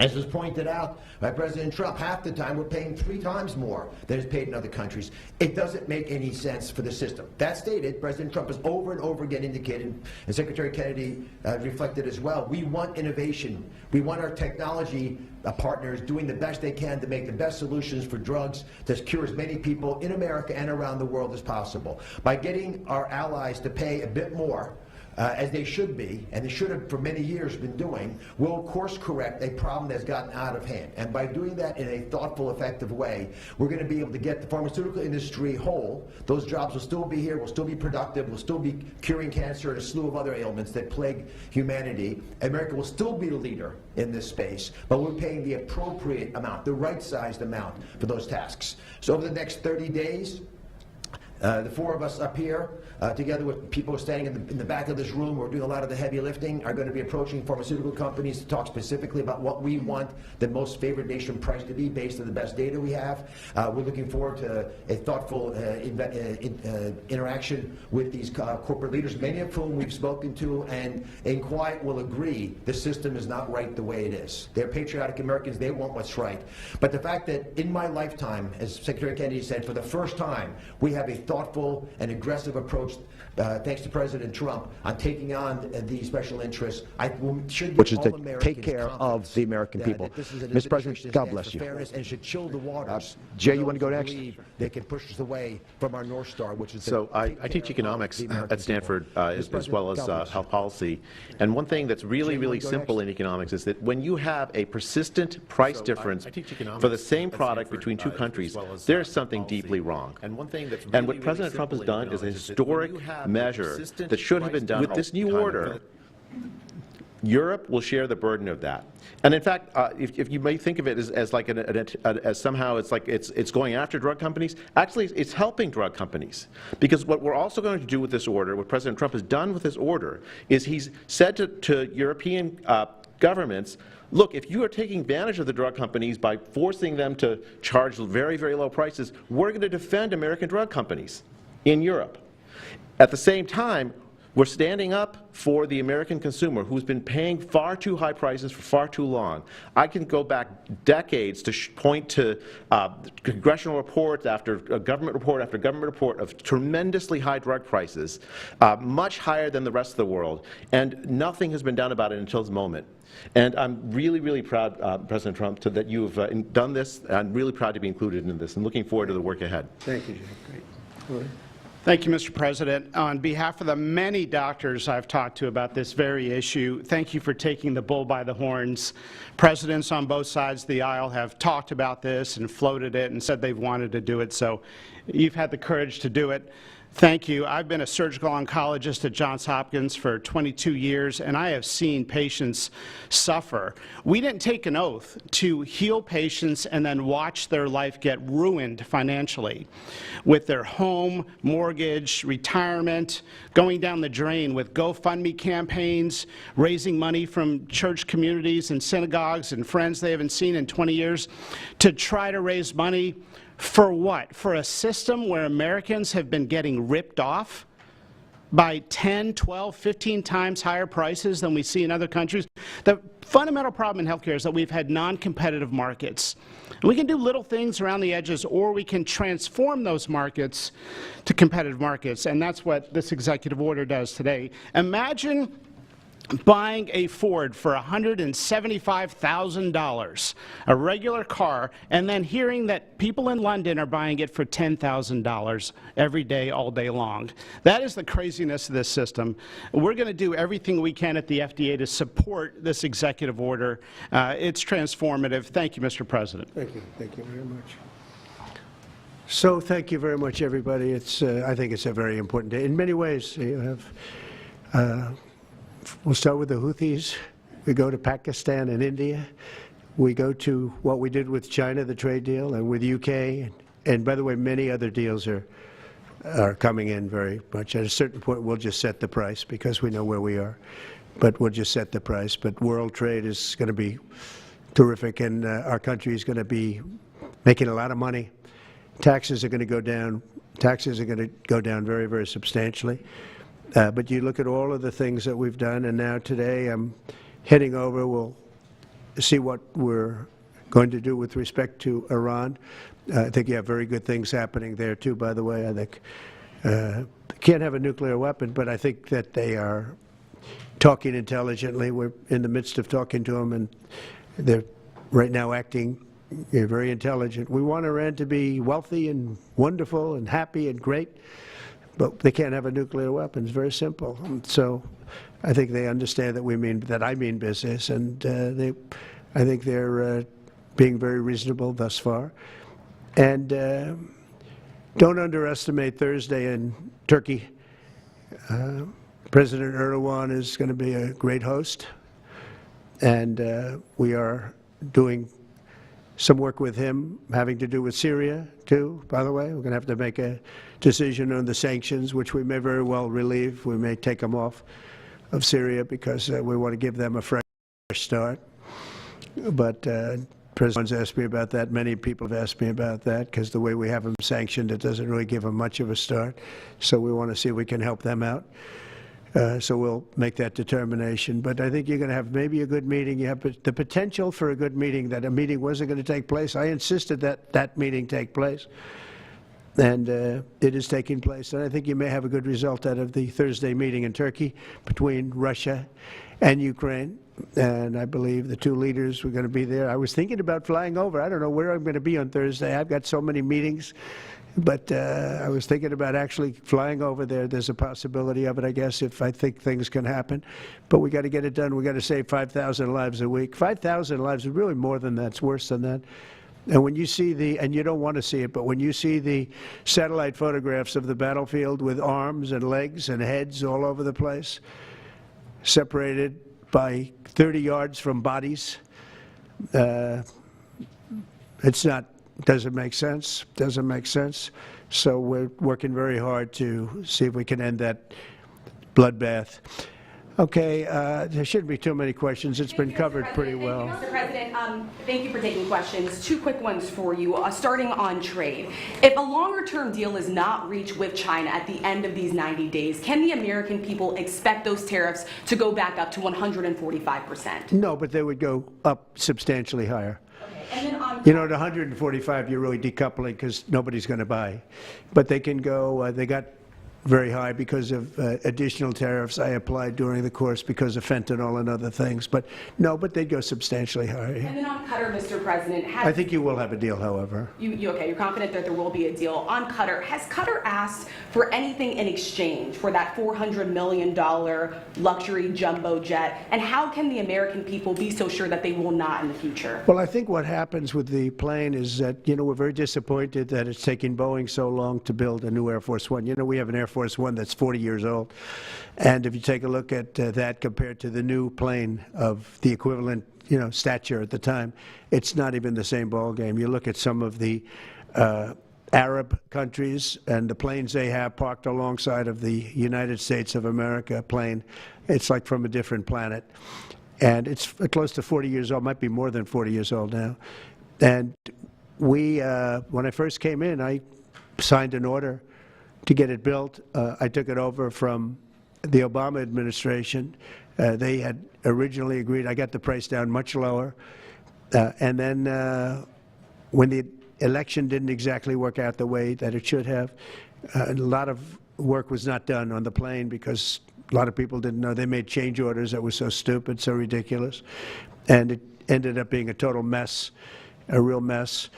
And when I came back, I said, by the way, what's going on with the Boeings that are coming in? Well, sir, they're way behind, and they are. They're way behind. They were way behind. Another mess that I inherited from Biden. And it's going to be a while before we get them. And I think Qatar, who has really, we've helped them a lot over the years in terms of security and safety. I think they, and very, very nicely, and I have a lot of respect for the leadership and for the leader, Qatar. And I think they knew about it because they buy Boeings. They buy a lot of Boeings. And they knew about it, and they said, we would like to do something, and if we can get a 747 as a contribution to our Defense Department to use during a couple of years while they're building the other ones, I think that was a very nice gesture. Now, I could be a stupid person and say, oh, no, we don't want a free plane. We give free things out. We'll take one, too. And it helps us out because, again, we're talking about we have 40-year-old aircraft. The money we spend, the maintenance we spend on those planes to keep them tippy-top is astronomical. You wouldn't even believe it. So I think it's a great gesture from Qatar. I appreciate it very much. I would never be one to turn down that kind of an offer. I mean, I could be a stupid person and say, no, we don't want a free, very expensive airplane. But I thought it was a great gesture. And I think it was a gesture because of the fact that we have helped and continue to, we will continue to, all of those countries, Saudi Arabia, the UAE, Qatar, and others. We keep them safe. If it wasn't for us, they probably wouldn't exist right now. And I think this was just a gesture of good faith. And I don't get it. Someday it'll be like Ronald Reagan. They decommission them. You know, they get to a certain age, they decommission them. It'll go to my library. They're talking about going to my library in years out. But I thought it was a great gesture. And it's something that was done by Ronald Reagan. They actually decommissioned the plane, and he put it in his library. And it actually has made the library, I think, a Boeing 707. It's actually made the library more successful, so it was good.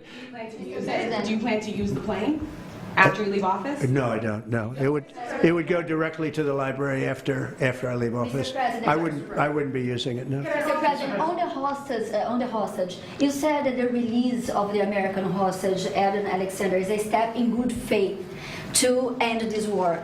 Do you expect any progress or perhaps announcement on ceasefire during your? Good morning, everybody. Jane Monreal here with you on Live Impact News on WCNC Plus. President Trump taking questions right now from reporters from the White House before his departure to the Mideast later this morning. He is expected to sign an executive order that will slash prescription drug prices. He was joined earlier by Health and Human Services Secretary Robert F. Kennedy Jr., as well as Administrator for Medicaid Services, Mehmet Oz. Let's continue to listen here live on Live Impact News on WCNC Plus. Take 59, of which 24 are living, the rest are dead. But the people whose son, mostly son, I think one daughter in this case, but mostly sons are there, or husbands are there, those people want the dead bodies as much as they want the live body. I have a mother that calls me, but came up to me when I first met her, and she said, sir, please, please get my son out. He's dead, but they have his body.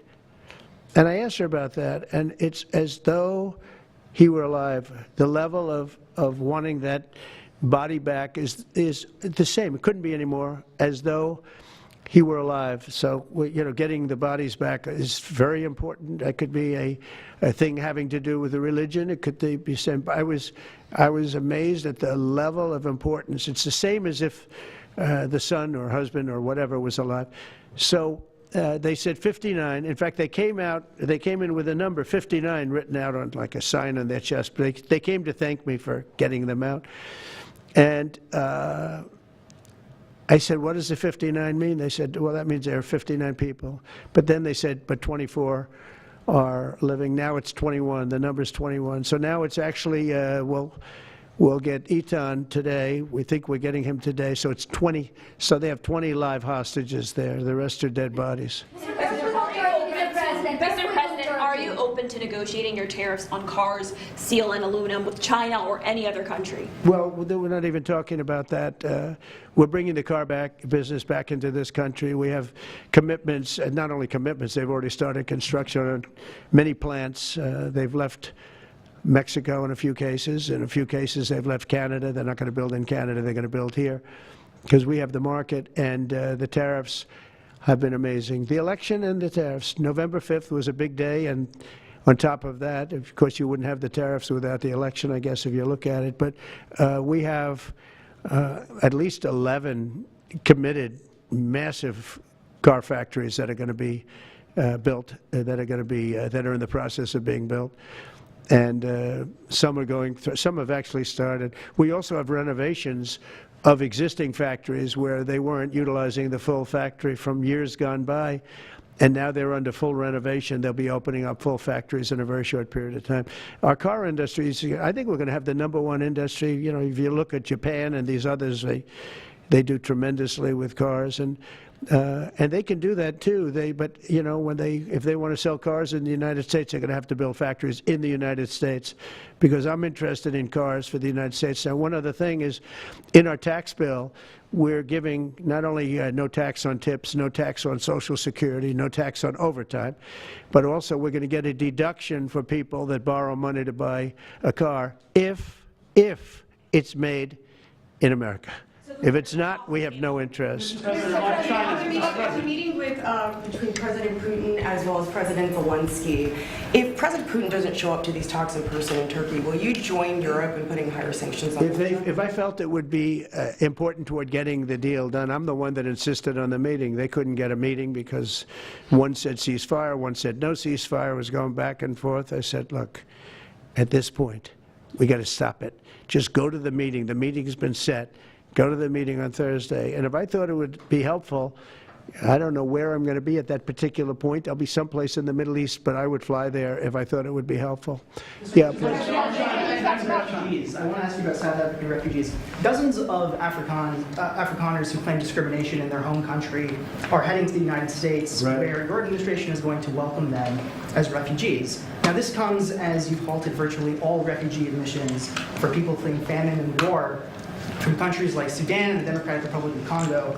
Why are you creating an expedited path into the country for Afrikaners but not others? Because they're being killed, and we don't want to see people be killed. Now, South Africa leadership is coming to see me, I understand, sometime next week. And, you know, we're supposed to have I guess a G20 meeting there or something, but we're having a G20 meeting. I don't know how we can go unless that situation's taken care of, but it's a genocide that's taking place that you people don't want to write about, but it's a terrible thing that's taking place, and farmers are being killed.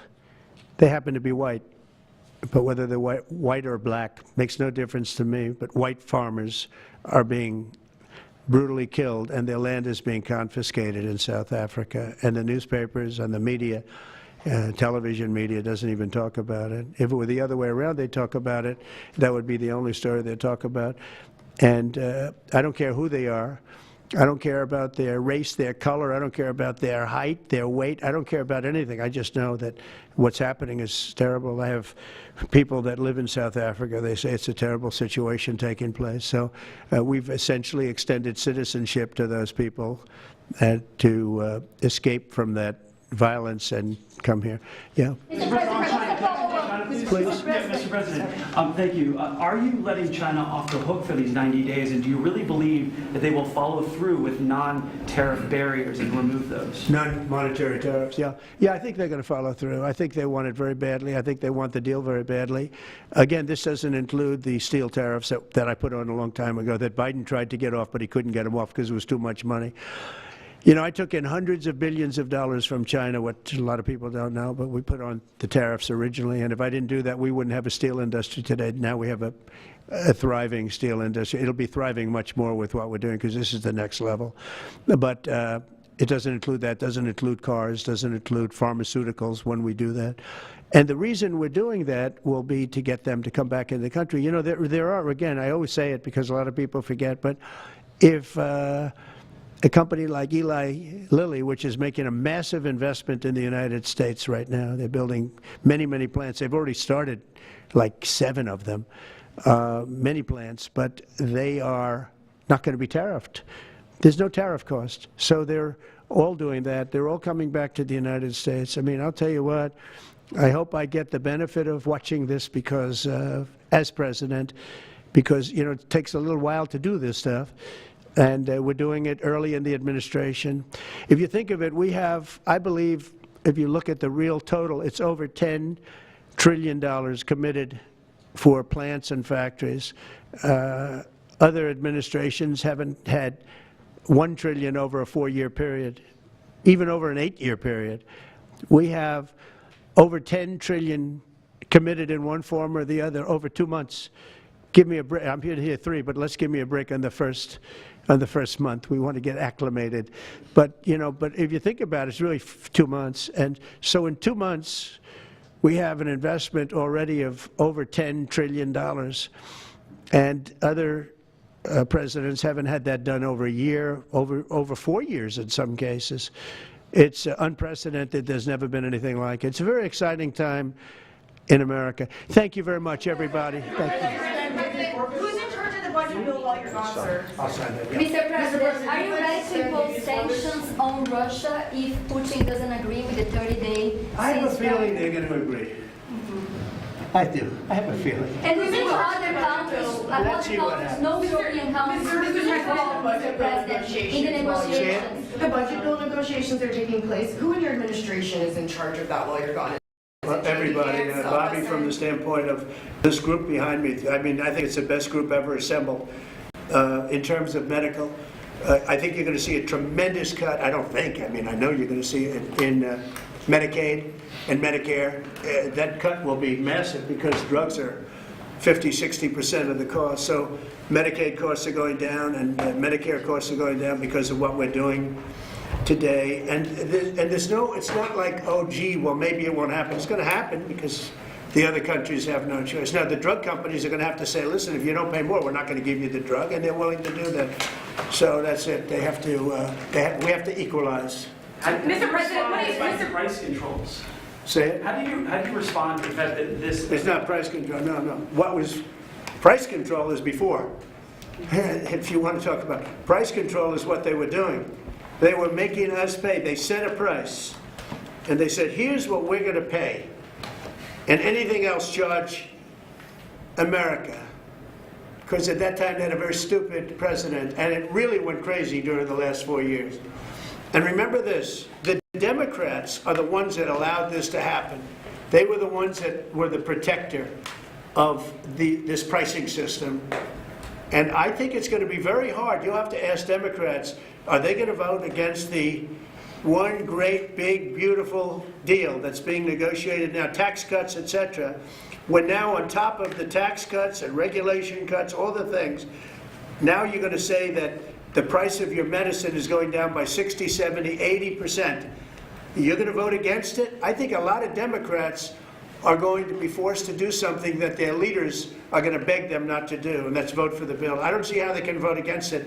How can they vote against it when drug prices, drugs and pharmaceuticals are going to be down 70, 80%? It's going to be very interesting. Mr. President, what do you say to people who view that luxury jet as a personal gift to you? Why not leave it behind? Your ABC fake news, right? Why not? Only ABC, well, a few of you would. Let me tell you, you should be embarrassed asking that question.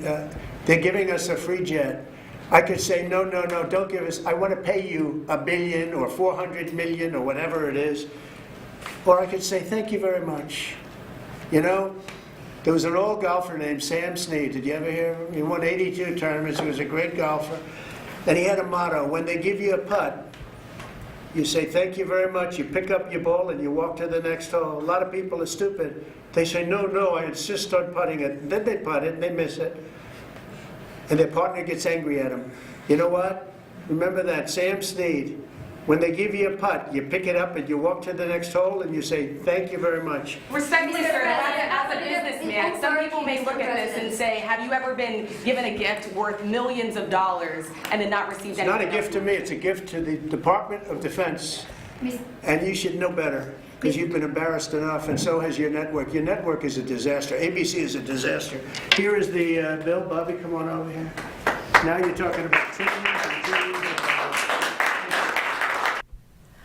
Right now, you're watching President Trump just finishing signing an executive order aimed at lowering prescription drug prices, surrounded by his team there with Health and Human Services Secretary Robert F. Kennedy Jr., as well as Administrator of Medicare Medicaid, Dr. Mehmet Oz. He is now headed to Saudi Arabia, where he will be spending the week on many points of business there in the Mideast. I want to take you now live to Dedham, Massachusetts, where the Karen Reed retrial is back underway. This is entering week 4 with one of the state police sergeants now on the stand. In incendiary terms one could use in modern society.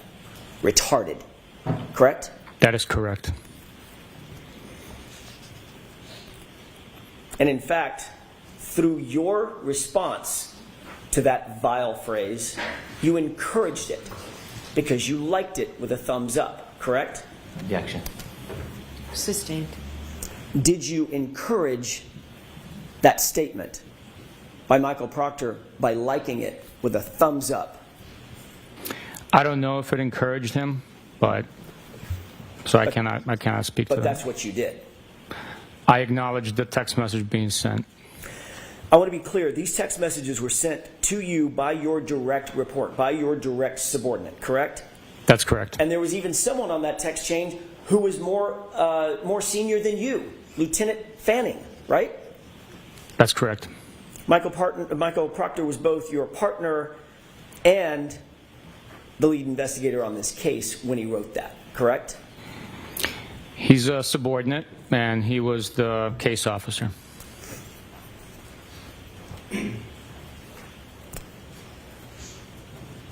This text thread, contains communications between a subordinate, the person you call the case officer. By the way, let me ask you another question. Did you ever, during the course of the investigation in which you were a part, the sustained findings, the internal affairs investigation, did you ever review Colonel Noble's determinations about your subordinate, Michael Proctor? Objection. Did you review them? No, Your Honor, I did not. Okay.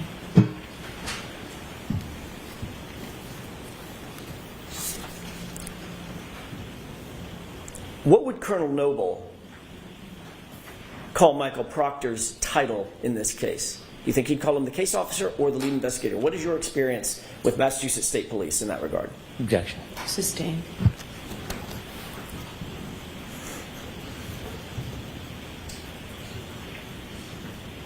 Notwithstanding the fact that a subordinate was on this text chain. As you are looking at the Karen Reed retrial live right now out of Dedham, Massachusetts, there in the top right, just want to let you know that we are awaiting the attorneys general from both North Carolina and South Carolina for a press conference that's scheduled at 11 this morning. That is going to be about fentanyl and money laundering. And we do have a crew on scene. We'll bring that to you here live on WCNC Plus. I acknowledge the text message with a thumbs up emoji. Do you believe that... Well, let me ask you another question, a predicate question. You were also comfortable enough with that text chain to receive information that your subordinate was looking for naked pictures on a suspect's phone, a woman, no less. Correct?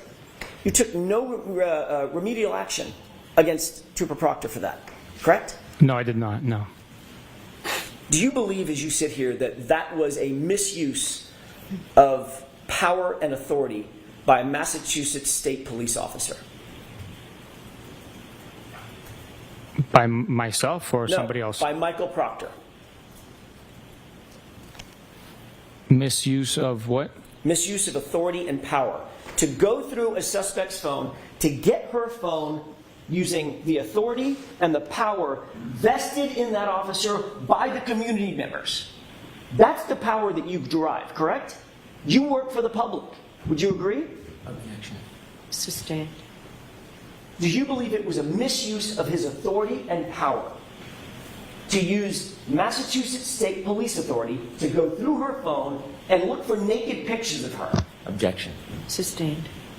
Do you believe it was a misuse of authority or power to go through her phone and potentially look for nudes? Objection. Sustained. Let me ask it differently. As you are taking a live look right now, I want to let you know that tonight our Nick Carboni is going to be hosting the NBA Draft